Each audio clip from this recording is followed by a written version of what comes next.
This is my seat." The man's voice was clipped, entitled and loud enough to make heads turn in business class. The air in Gate D23 of Hartsfield-Jackson Atlanta International Airport was thick with the muffled rhythm of announcements and rolling suitcases. Inside the cabin of Liberty Jet Flight 1776 to Phoenix, the leather seats in business class gleamed under warm cabin lights. Pre-boarding music drifted lazily Miles Davis's So What, murmuring through hidden speakers. A few passengers were already seated, absorbed in emails, podcasts, or the financial section of USA Today. And in seat 3A, Celeste Raymond sat with her legs crossed and spine straight, reading a well-worn copy of Harvard Business Review. The tailored gray suit she wore hugged her frame with quiet authority.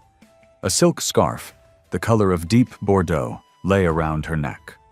Her heels were discreet but designer, the kind worn by women who didn't need to announce their arrival because their presence said enough. Her face was unreadable, elegant, and still as if she had spent a lifetime perfecting the art of observation without emotional leakage. Celeste barely blinked when the man approached. "I said, this is my seat." She looked up, slowly, like the words were floating down through water. The man standing over her had a golf tan and a gut that bulged slightly beneath his too-tight polo. His Liberty Jet boarding pass was balled up in his left hand, damp with sweat. Red-faced already, as though offense was something he arrived preloaded with. "You must have read it wrong, sweetheart. That's 3A. He waved the crumpled pass like a flag of truth. Celeste didn't respond. She offered him a long, steady look, the kind that said, "I am not going to dignify that with a reaction." Her right hand turned a page in the magazine. Her wedding ring, platinum and cleanly cut, flashed beneath the lights. The man leaned closer. "Look, I don't know whose clothes you borrowed or how you got past pre-boarding, but I paid for this seat." Rows 2 and 4 paused.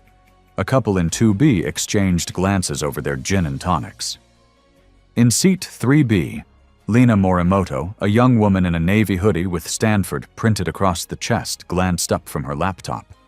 The man's tone had landed like a slap. Her fingers froze on the keyboard. "I think there's a misunderstanding," Lena offered hesitantly.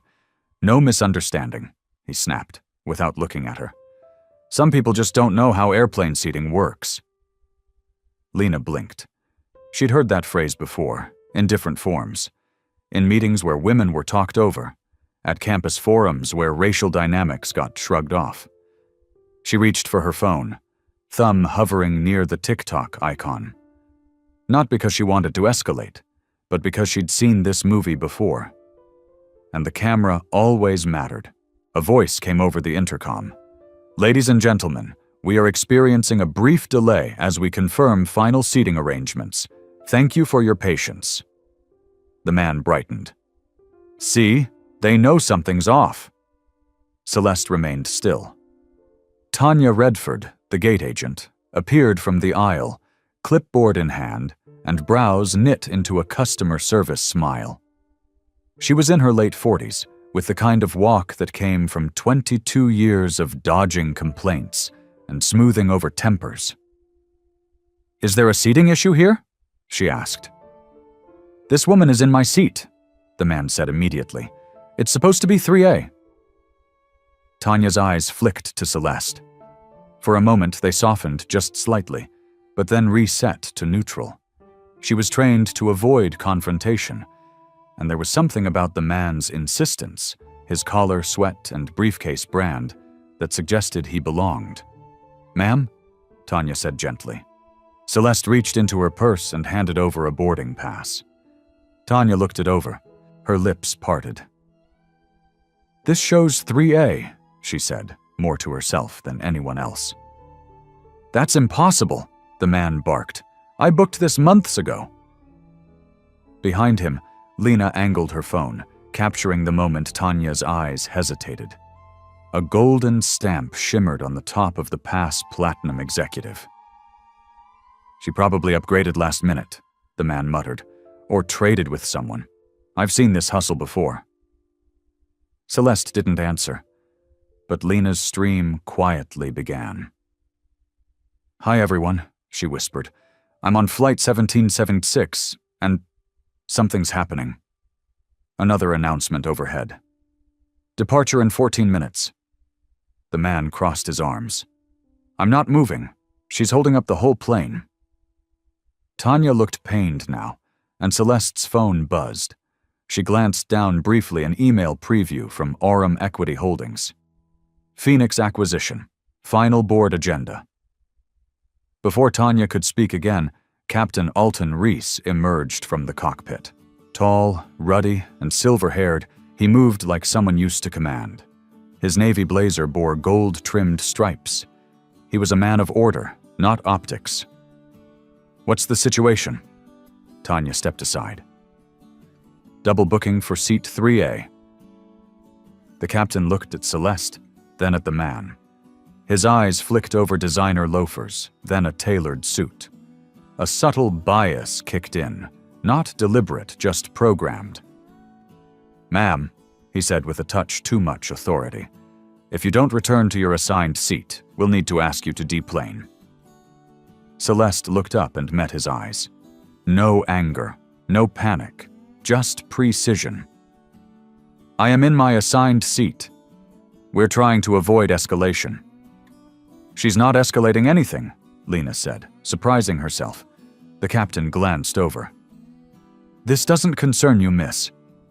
"Actually, it does," Lena said, lifting her phone. "You're being recorded by nearly 500 people, and she's been sitting there since boarding, quietly." That made the man turn around. "Turn. Are you recording me?" "Yup, and live streaming." The cabin stirred. Passengers sat up straighter. Lena's stream hit 900 viewers. The captain's voice dropped. "Ma'am, last chance. Either move voluntarily or security will escort you." Celeste closed her magazine slowly, her movements deliberate. She stood, reaching for her briefcase in the overhead bin. A leather tag dangled from the handle. CR. Aurum Equity. A logo no one recognized yet. Tanya's voice faltered. "Is there any chance you'd accept a move to first class?" Celeste turned to her, her tone even. "I'm comfortable here." The man laughed, sharp and grating. "See? Some people just don't know their place." That line did something to the air. Even Tanya flinched. Celeste took a breath. The hum of the aircraft was the only sound. "I think," she said, her voice low but firm, "before you remove me, I suggest you look at this." She opened her briefcase and reached inside. Lena's stream ticked past 1,500 viewers. The captain narrowed his eyes. The man leaned forward, annoyed but curious. Celeste pulled out a single sheet of paper. Letterhead. Bold black serif. 3 signatures. She handed it to Captain Reese without a word. He scanned it once. Then again. He went utterly still. Color drained from his face like someone had flipped a switch. Tanya leaned over his shoulder. Her hand flew to her mouth. "Oh my God." "What?" the man demanded. "What is it?" But no one answered him. Celeste tucked the paper back into her briefcase and sat back down. She crossed her legs, opened her magazine, and said with clarity, "This is my seat." The man blinked. That's not possible." Celeste turned a page. "It's not only possible," she said. "It's policy." The cabin fell silent when she said, "Before you remove me, I suggest you look at this." Lena Morimoto had seen silence before. In classrooms where the wrong question had been asked. In faculty meetings when someone pointed out how many brown faces were missing. But she'd never seen silence like this, air sucked out. Breath held, time briefly frozen while the center of gravity shifted right in front of her eyes. And it wasn't because someone raised their voice, it was because someone didn't. Just moments ago, the cabin had been buzzing with quiet assumptions. Seat 3A didn't look right. Celeste Raymond had been a question mark in the minds of the crew, and the man who now stood blinking, humiliated, and unsure how the narrative had flipped so fast. But the story hadn't flipped. It had simply revealed itself, page by page, layer by layer, until a truth could no longer be ignored. The chapter's conflict was clear now. This wasn't a simple disagreement over a seat. It was a moment when perception collided with reality, when assumptions were exposed, and when authority, corporate, cultural, and emotional, came quietly dressed in a gray suit. The engines of Flight 1776 had yet to roar to life, but in the stillness of that aircraft cabin, another machine was already in motion. One powered by data, receipts, and dignity sharpened into something unshakable. The air inside the business class cabin had grown heavier since the reveal. Even the hum of the vents seemed to hesitate. Phones were up, lenses angled, fingers trembling over record buttons. It was no longer just Lena's stream. 4, maybe 5 passengers were filming from different angles. TikTok, Instagram, Twitter, it was spreading before anyone fully realized what they were watching. Captain Alton Reese stood frozen, Celeste's document in hand. His lips parted once, then again. But no words came. He glanced at Tanya Redford, the gate agent, who was still peering at the name scrawled in cursive across the top of the paper. Aurum Equity Holdings, majority shareholder, Liberty Jet Airlines, 72% control stake, confirmed last quarter. Celeste Raymond's name was printed beside a bold black signature, along with a digital verification stamp. The captain cleared his throat. "Miss Raymond, I had no idea." Celeste said nothing.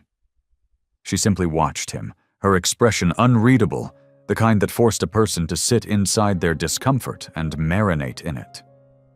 "Wait," Douglas Pratt said again, louder this time. "What is going on?" No one rushed to answer him. Patricia's voice cracked as she leaned toward the captain. "I think we need to call corporate." Lena's phone buzzed. Viewers were climbing past 2,000. Comments streamed fast, too fast to read. But one caught her eye. "Is that the Celeste Raymond?" Lena squinted. She searched the name, and then it clicked. Chairwoman. Board seat on 2 Fortune 500s. Forbes profile from last winter. The same woman who was profiled as the quiet billionaire. "This is insane," Lena muttered, tilting her phone to capture both Celeste and the frozen expression of the pilot. Still standing near the aisle, Pratt folded his arms. "I don't care who she is. I paid for 3A. She can't just flash some paper and expect special treatment." That was the trigger. A low, collective intake of breath moved through the cabin like a ripple in water. "I didn't flash anything," Celeste said calmly. "I corrected an error." Her voice was low, measured, but unmistakable. Lena's hand shook slightly. She wasn't used to witnessing history. And this felt like something that would end up in textbooks, or at least in corporate training slides. Tanya tried to gather herself. "Miss Raymond, would you prefer to be moved to first class?" "I would prefer," Celeste replied, "to remain where I was assigned." The sharpness wasn't in her tone. It was in her restraint. Pratt looked like he wanted to argue, but a new voice interrupted. "Flight supervisor coming through," called a woman's voice. A tall woman with close-cropped hair and a clipboard emerged from the front of the aircraft. Her badge read, Marisol Vega. She scanned the scene, the captain holding a paper, a man red-faced with frustration, a seated black woman in full composure, and 4 or 5 smartphones raised toward her. "Someone want to explain what's going on?" she asked. Tanya gestured vaguely. "It's a seating confusion." Celeste didn't speak. She didn't need to. Vega looked to Captain Reese. "We had a misidentification." the captain said quietly. Celeste raised her eyebrows just slightly. It was the kind of movement that dared him to use a more accurate word. Vega glanced at the boarding pass in Celeste's hand, then at the man still standing with his arms crossed. Pratt, refusing to read the room, said, "She's clearly in the wrong seat. I've been more than patient, but I have a connection to make in Phoenix." Celeste turned to face him fully. "Mr. Pratt. Douglas Pratt." She nodded slowly. "Mr. Pratt, you're not delayed because I'm in your seat. You're delayed because your assumption of authority was incorrect." Pratt scoffed, as if the logic had no oxygen in his world. "Assumption? I sat here," Celeste interrupted. "Quietly. You questioned my presence, my appearance, and my legitimacy. Not once did you ask for clarification. You demanded. You raised your voice. And when you didn't get your way, you tried to weaponize protocol." That silenced him. The cabin held its breath. Vega's eyes sharpened. She looked to Tanya. Was protocol followed when she presented her boarding pass? Tanya opened her mouth, then hesitated. "I didn't check it right away." "And why was that?" A long pause. He was louder. He insisted." A dangerous quiet fell over the conversation. Celeste glanced back toward Lena. "How many viewers?" Lena checked. "About 3,000. Pratt stiffened. "You're streaming this?" "She's documenting it," Celeste corrected. "The same way every major social event of this century has been documented. The difference is, this time, the subject has the resources to follow through." It wasn't a threat, it was a mission statement. Vega nodded slowly. "Miss Raymond, would you like to file a formal complaint with corporate?" "I will be contacting the board directly," Celeste said, closing her briefcase. "I don't need to file complaints when I sign off on policy." That sentence lingered, heavy and undeniable. Vega turned to Pratt. "Sir, I'm going to need to see your boarding pass again." He handed it over, now visibly trembling. She scanned it, then looked back at Tanya and Captain Reese. "This isn't a duplicate booking," she said. "He was moved to 4C this morning after a last-minute VIP confirmation." Pratt stared at her. No, that's not. There has to be a mistake." "No," Vega replied. "There's not." The man looked around as if searching for someone to save him, but the rows of faces weren't with him anymore. No nods of agreement, no sympathetic glances, just quiet judgment. "I want to speak to someone higher up," Pratt said. "You already did," Vega answered, nodding toward Celeste. "You just didn't know it." The moment crested like a wave and broke. The pilot folded the paper and handed it back to Celeste with trembling fingers. "Miss Raymond, on behalf of the crew, I apologize." "I'm not interested in apologies," Celeste said. "I'm interested in accountability." Tanya stepped back, her eyes glassy. Reese nodded stiffly, then turned to leave. Pratt hadn't moved, still frozen in the space he'd carved for himself. Celeste picked up her magazine again and returned to page 37. The article was about leadership during market turbulence. She adjusted her scarf and crossed her legs. Lena's stream hit 4,000. The comments now included snippets of her Forbes profile, photos of her from financial conferences, quotes from keynote speeches. Jessica Morimoto sat back in her seat, stunned, whispering into her phone. "She's the one they call the quiet boardroom tsunami. She owns this airline. Oh my God, this woman owns the airline." Pratt's voice cracked like old wood. "She can't be." Celeste didn't look up. "Actually, she can." And then came the sentence that sealed everything. "It's not only possible," she said. "It's policy. Mr. Pratt, you are no longer welcome aboard this airline." No one said a word. It wasn't just that the sentence landed with finality. It was who said it. And how? Celeste Raymond didn't raise her voice. She didn't frown. She simply stated it, like a line item on an agenda. As if exiling someone from an entire airline wasn't punishment, but policy enforcement. Earlier, Celeste had remained nearly silent as the drama unfolded around her. But now, the silence had shifted no longer a shield, but a strategy.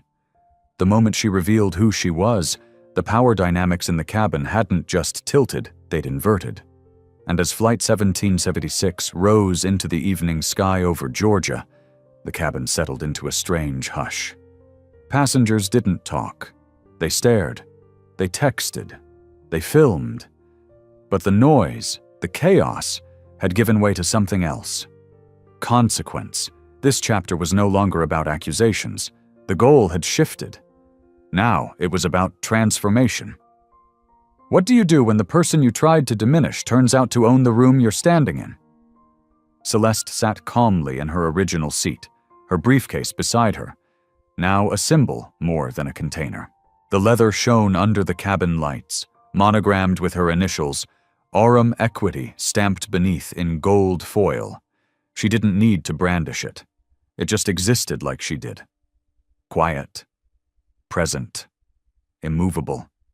In the galley just ahead of first class, Captain Alton Reese, Flight Supervisor Marisol Vega, and Gate Agent Tanya Redford stood like schoolchildren in the principal's office. None of them had spoken since the cockpit door closed behind them.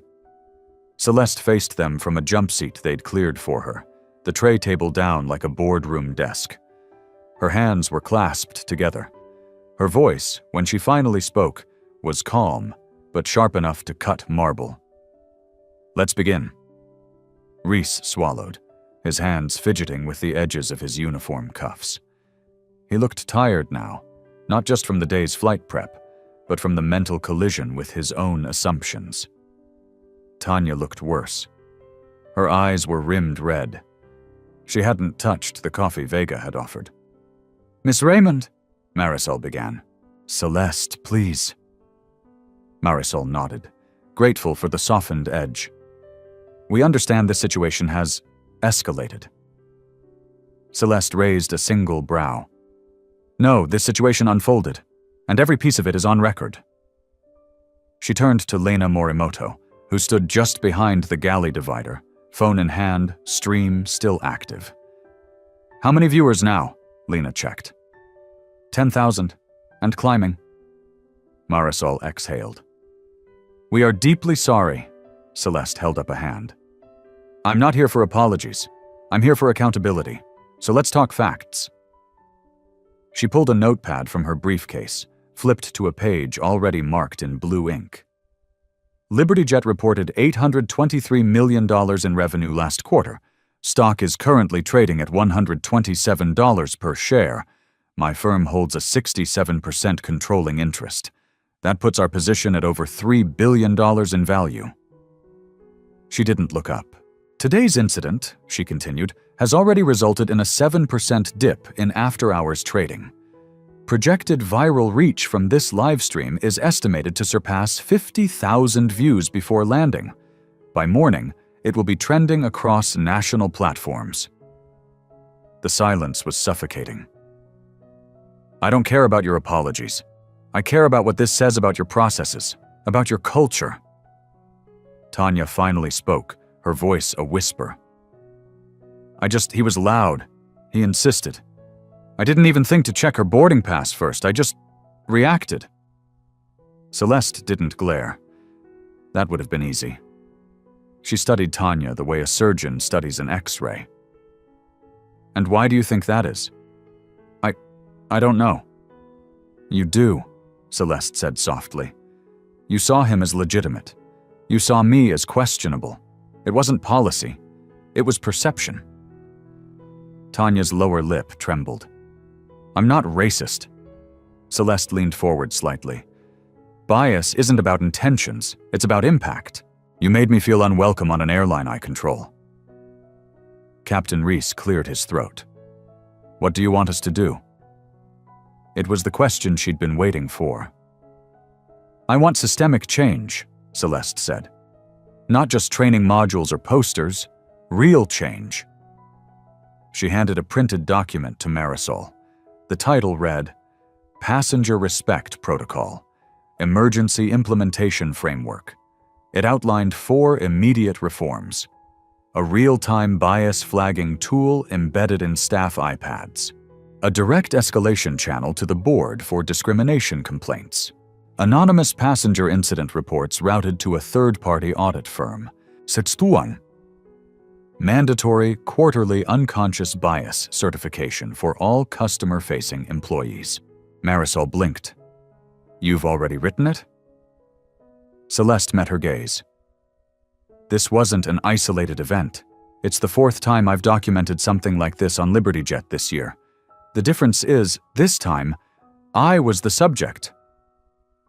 The words stung because they were clean. No frills, just weight. Reese looked ill. Are we being investigated? Celeste didn't flinch.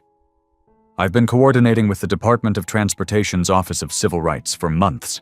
Today's incident will accelerate their oversight. Marisol's pen hovered in midair. You set this up? I tested the system, Celeste clarified, and it failed. She glanced at Lena again. I'd like your footage submitted to our legal team. It will be used for training and public transparency. Lena nodded, overwhelmed. Of course. Miss Raymond, Tanya asked softly. Am I being fired? Celeste looked at her a long moment. No, you're going to lead the new empathy training for gate staff after completing it yourself. The shock on Tanya's face was palpable. I believe in consequences, Celeste continued, but I also believe in opportunity. Don't waste it. Then she turned back to Captain Reese. As for Mr. Pratt, Reese straightened. We've already moved him to the back of the plane. 2 air marshals have been stationed near him. He'll be escorted from the aircraft upon arrival. Good, Celeste said. You're also within your authority to place him on the LibertyJet no-fly list, Marisol added carefully. Celeste didn't hesitate. Done. Marisol tapped it into her tablet. Effective immediately. Tanya looked away. He said he had a meeting, that he couldn't be delayed. Celeste's voice was icy smooth. He delayed this flight by 45 minutes. He attempted to remove a passenger he assumed didn't belong. He will be removed from every future flight. Permanently. Reese shifted uncomfortably. There may be press inquiries. There will be, Celeste corrected, and they'll be answered, by me. She stood. Marisol followed. What should we say internally? That we're done tolerating intolerance. Celeste adjusted her suit jacket and turned to Lena. Let's go back to our seats. I think we've proven the point. As she passed Reese, she paused. Captain, from now on assume nothing. Verify everything. He nodded, defeated. They returned to business class, passing silent rows of passengers. Eyes followed them, but no one spoke. A few people gave small nods. A woman in 2D mouthed, "Thank you." Celeste resumed her seat in 3A. Lena slid into 3B beside her, still stunned. "You okay?" she whispered. Celeste opened her magazine and flipped back to where she left off. "I'm exactly where I'm supposed to be." And just as the engines roared to life and the wheels began to roll away from the gate, Marisol's voice came over the speaker. "Ladies and gentlemen, thank you for your patience. Flight 1776 is now cleared for departure. Welcome aboard." "This isn't a PR crisis," Celeste said calmly. "It's a cultural autopsy." The words hung in the high-ceilinged boardroom, like fog after rainfall settling into every crevice, soaking through every polished surface, challenging every comfortable silence. It was a Monday morning in Phoenix. The late sun sliced through the steel and glass facade of LibertyJet's corporate headquarters. Outside, the sky was a clean sweep of desert blue. Inside, the tension was arid in a different way, sharp, still, and ready to ignite. Last week's flight had gone viral in ways even Celeste hadn't predicted.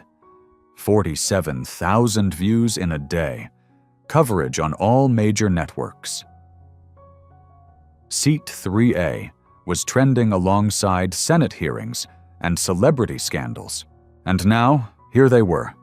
12 board members, a federal investigator, 3 key executives, and the woman whose quiet power had turned a seat dispute into a cultural reckoning. At the head of the long walnut conference table, Celeste Raymond sat upright in a navy wrap dress, the same one she'd worn at her first investor presentation at age 28. She wore it intentionally today, not out of sentiment, but as a reminder. Legitimacy didn't come from the seat you were in. It came from who you were when they tried to remove you from it. She glanced at the whiteboard, where someone had scribbled a last-minute title before the meeting started. Flight 1776, Response Strategy. A weak label, Celeste thought. Like it had been pitched by someone trying not to offend. To her right sat Jerome Wallace from the Department of Transportation. He was lean, bookish, and calm, the type of man who never raised his voice because he never needed to. He had the authority of facts and the memory of a historian. His calm mirrored Celeste's own. And they both knew this meeting wasn't about strategy. It was about exposure.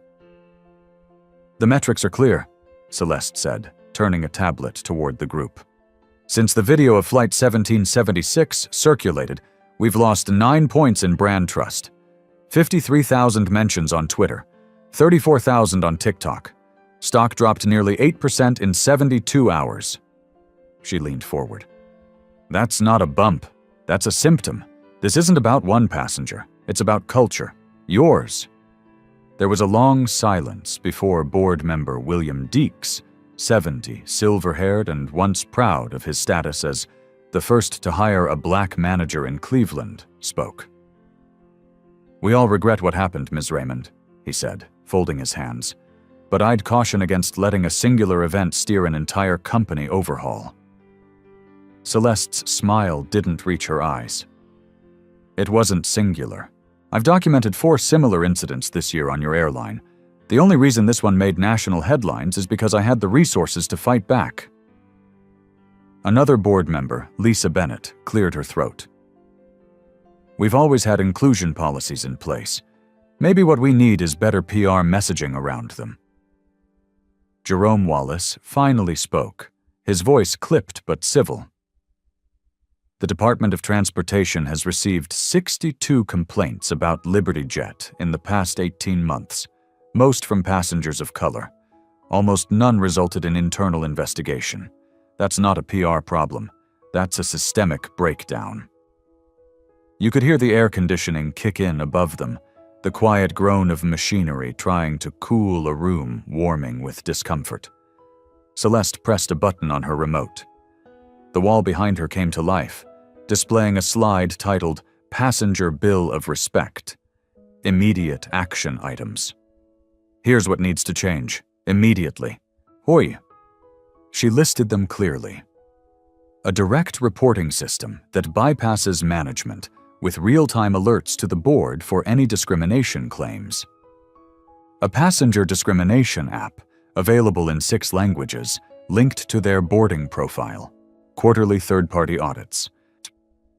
Proportion, mandatory certification on unconscious bias and cultural competency, with failure resulting in suspension. Marisol Vega, now seated among the executive team, was already taking notes. She looked up only to nod. She had known this was coming. "But that's not all," Celeste said. "I want gate agents and in-flight staff who are empowered to de-escalate without defaulting to removing the person who looks like they don't belong. That's what happened to me. That's what keeps happening to people who don't look like your top-tier customers." Deeks shifted in his seat. "Miss Raymond?" "Celeste," she corrected. "Let's not pretend we're strangers, Bill. We've been on the same investment calls for 3 years. He blinked. Yes, of course, I'm not sure how we implement all this without creating more internal conflict. That's the cost of change, Jerome Wallace said softly. Comfort was never the point. Celeste's gaze landed on Marisol. You're heading implementation. Marisol nodded. Already assembling the new training council. And Tanya Redford? Completed week 1 of sensitivity retraining. She's agreed to lead workshops based on her experience. Good. Celeste folded her hands. We don't need martyrs. We need models. Wallace clicked his pen. We'll also be launching a federal review of all discrimination complaints received over the past 2 years. We expect full cooperation. No one in the room challenged that. Not now. Celeste paused.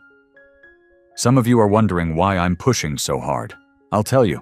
Because if this had happened to someone without my last name, without my portfolio, without my legal team, none of this would be happening today. She clicked the screen again. This time it displayed 3 passenger names: Black, Latino, South Asian, each paired with phrases from formal complaints filed months earlier. All dismissed. All marked customer misunderstanding. The room fell silent. I'm not here as a CEO, Celeste continued. I'm here as a mirror. What happened to me is what happens to thousands. The difference is I didn't back down. Marisol spoke up quietly. I watched the video again last night. You never even raised your voice. I didn't need to, Celeste said. When dignity is weaponized properly, it's louder than any outburst. Wallace stood, gathering his files. We'll be following up with each of you for testimony. This process will be ongoing, but today marks a turning point. Celeste glanced at the clock. I have a live interview with CNN in 20 minutes. The board members began to shift, whispering, passing glances like unspoken apologies. But Celeste wasn't looking for their regret. She was here for their blueprint. As she moved to leave, Wallace walked beside her. You think they'll follow through? He asked. Celeste didn't hesitate. They don't have a choice. They stepped into the hallway. Behind them, the doors clicked closed. Marisol turned to the board. What happens if we don't meet her timeline? Deeks let out a breath. Then we won't have a company left. I thought I was alone until I saw her. The voice came from a young woman in a navy blazer with scuffed heels, standing in a corner of JFK Airport's employee break room. Her hands trembled slightly as she held a foam coffee cup. The television above her head played the Senate Judiciary Subcommittee hearing live from Washington, D.C. On the screen, Celeste Raymond sat at a witness table, her posture as still and composed as it had been that day on Flight 1776. The break room was nothing special: brown laminate tables, a worn Liberty Jet safety poster curling at the corners, a fridge with someone's name scribbled on a yogurt cup. But for Naya Franklin, the space had turned sacred the moment Celeste's voice came through the speakers.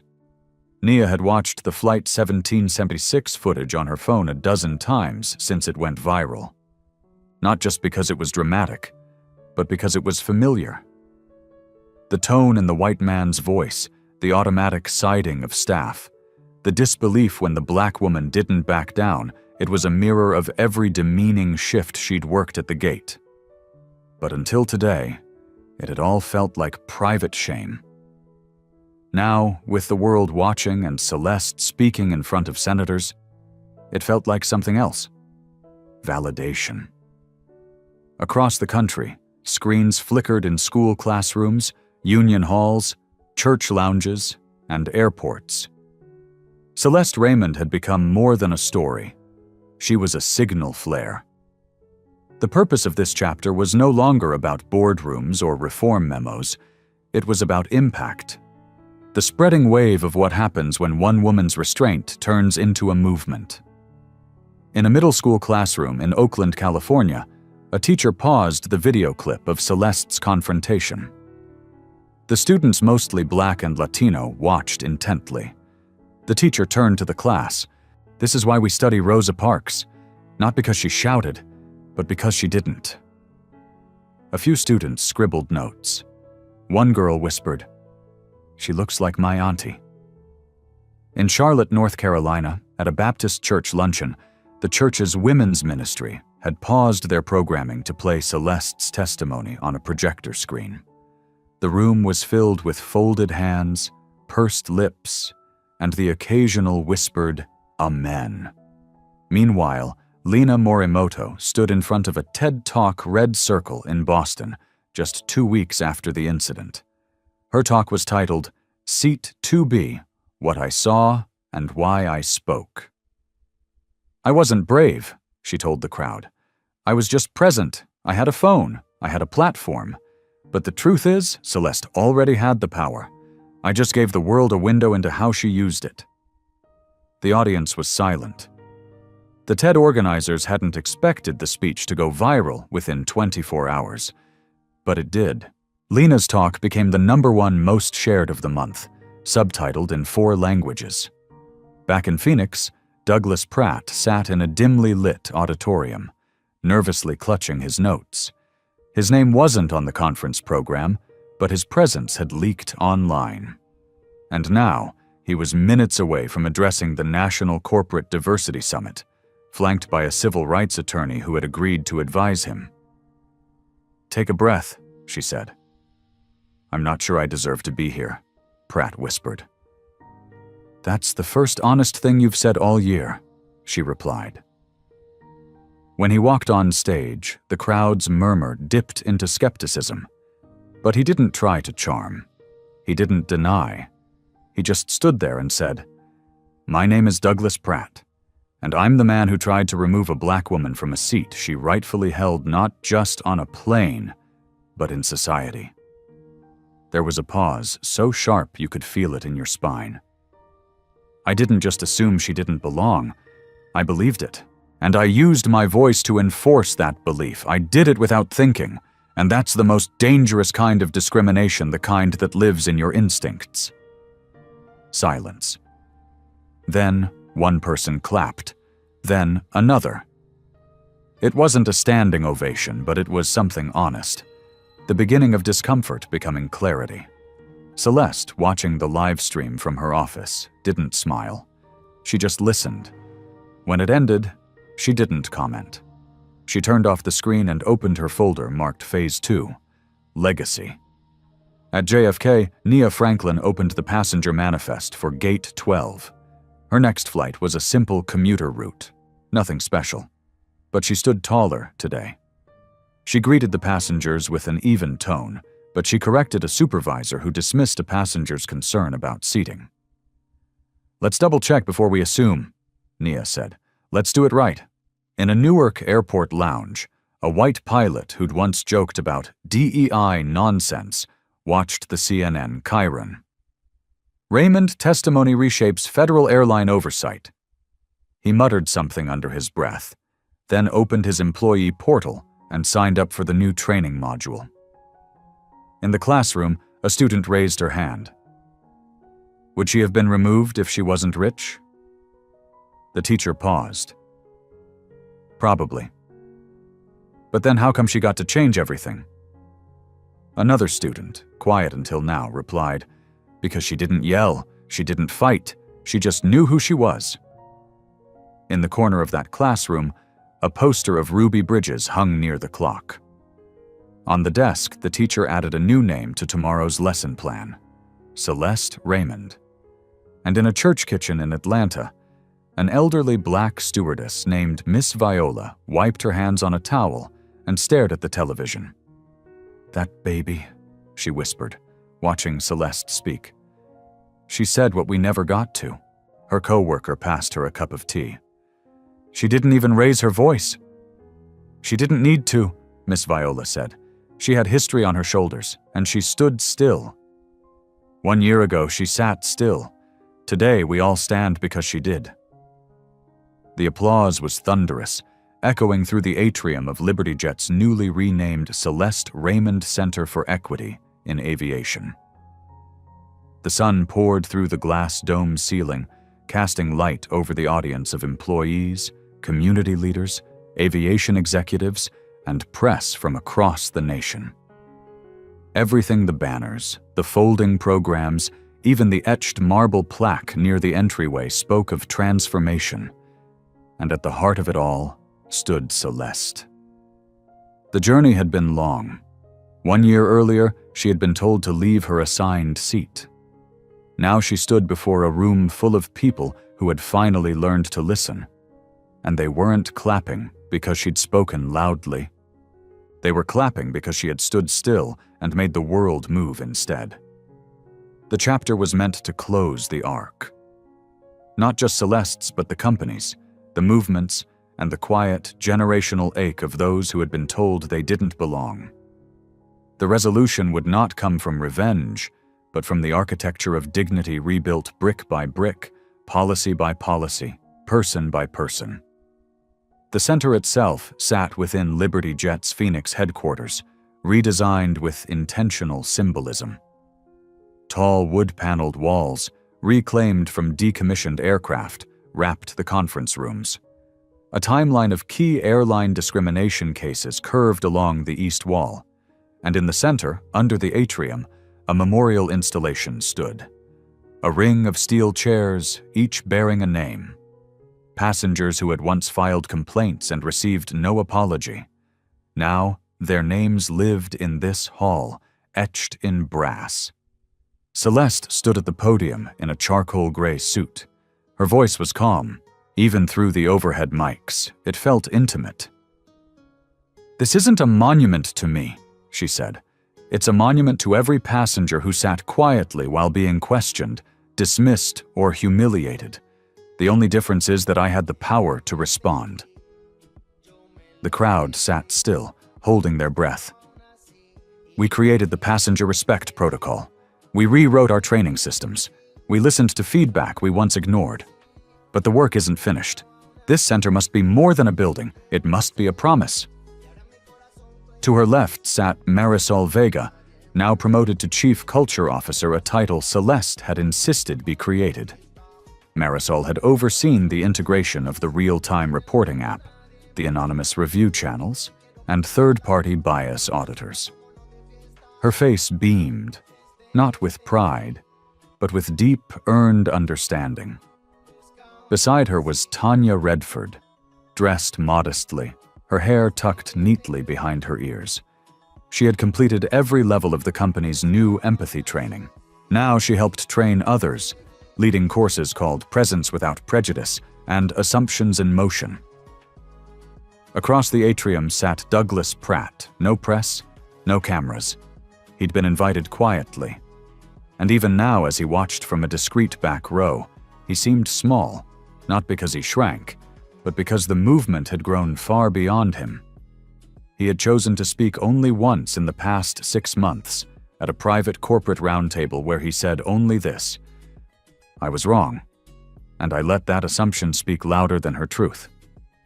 Celeste's speech ended with a story of another flight, a recent one, where a black teenage girl had been upgraded by a gate agent who had once seen the Flight 1776 video. The agent had whispered, "You sit where you belong. Don't let anyone make you small." That girl had written Celeste a letter. It was framed now in her office. In the atrium, a gospel choir began humming softly in the background. A change is gonna come. The moment wasn't flashy. It was grounded, rooted. Exactly the way Celeste intended.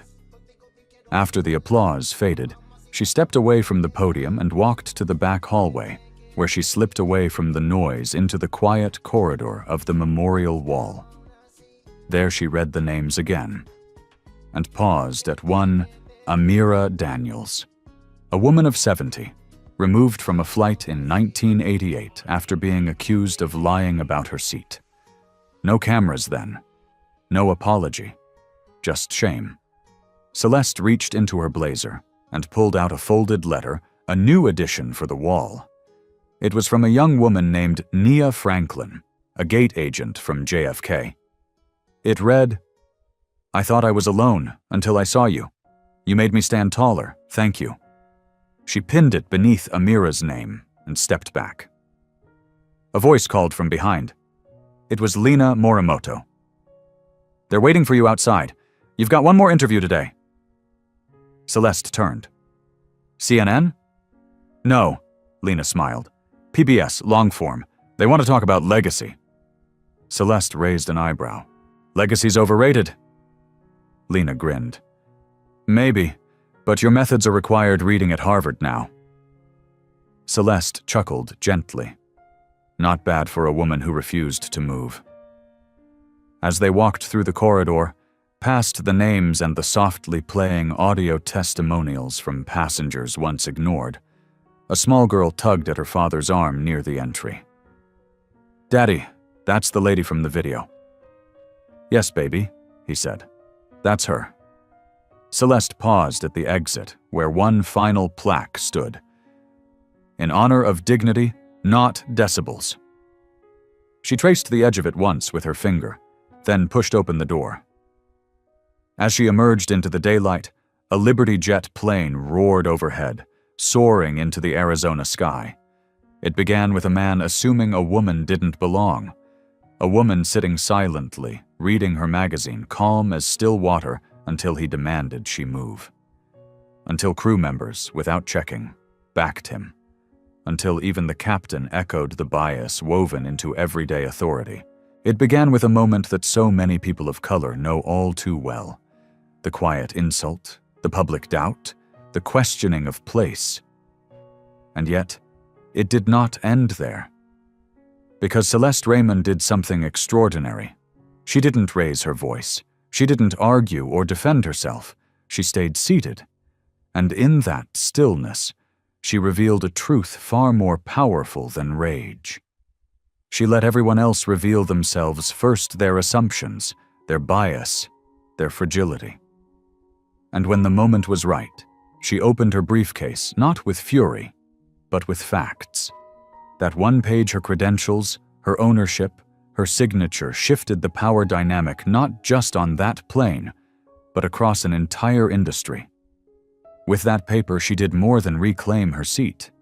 She exposed the fragility of procedure when weaponized against the wrong person. She proved that power doesn't always speak loudly. Sometimes it just waits measured, composed, and undeniable. The journey from that seat on Flight 1776 to the renaming of a corporate center was not paved in apologies or public relations spin. It was built with accountability, with policy, with structural reform. Celeste didn't settle for personal vindication. She insisted on institutional transformation. She turned a humiliating moment into a historic shift, not because she wanted revenge, but because she believed in something better. She believed in dignity. Along the way, others found their courage. Lina Morimoto, who refused to stay silent, became a voice for her generation, not a savior, but an amplifier. Tanya Redford, the gate agent who faltered in the moment, chose humility over ego and became a teacher of empathy. Even Douglas Pratt, who began as the face of entitlement, chose to face his own reflection in the aftermath.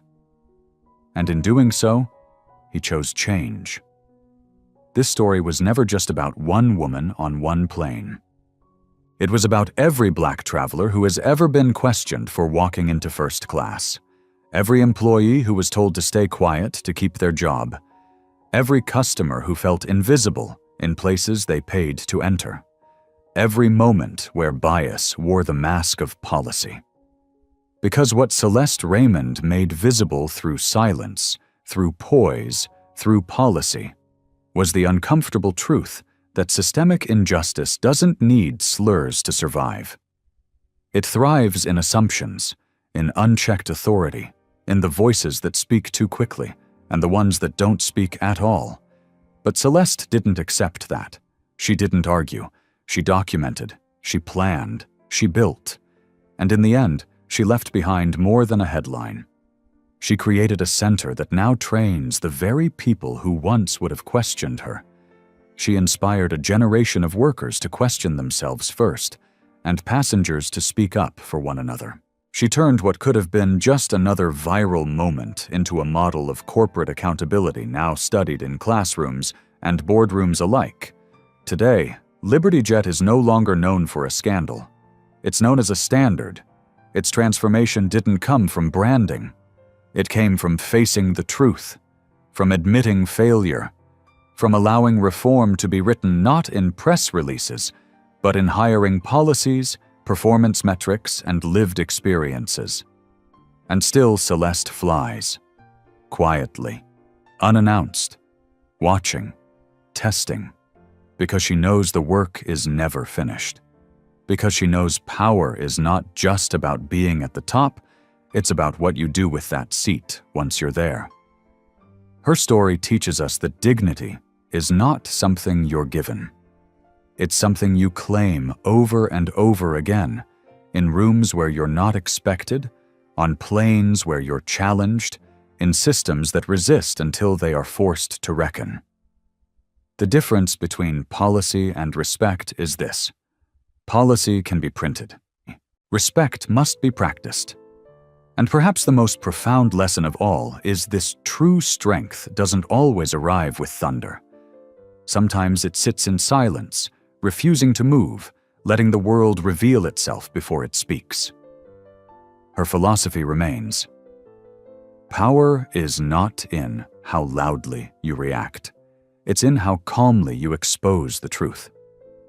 If you believe in stories like this, stories where dignity overcomes discrimination, where change is built from quiet strength, leave a comment with the number 1 below.